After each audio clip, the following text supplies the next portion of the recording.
اللقاء اللي بعد كده كان لكارلو أنتيلوتي المدير الفني الإيطالي لكرة القدم لنادي ريال مدريد، فاتكلم عن تعليقه للهتافات العنصرية تجاه لاعبيه في مواجهة ريال سويسداد، وأضاف حذر فينيسيوس الحكم وقام بما يجب عليه القيام به، وأحببت ما قدمه إيسينسيو في مركز الظهير الأيمن وكذلك طريقته في تقبل هذه الهتافات.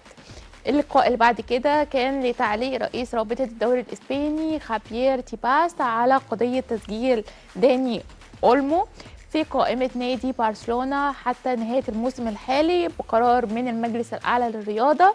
واتكلم تيباس في تصريحات نقلتها صحيفة سبورت الكتالونية فقال كان على برشلونة حل مشاكله المالية في أغسطس الماضي، لكنهم أجلوا ذلك حتى الأيام الثلاثة الأخيرة من عام 2024.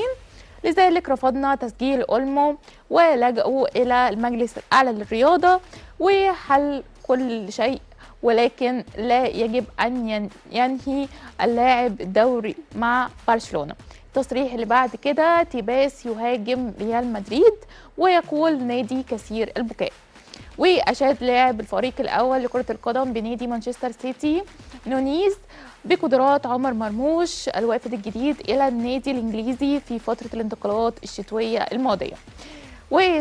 ويصرح بليجريني ريال مدريد يمكنه الفوز بكل شيء سواء اشتكى من الحكام أم لا.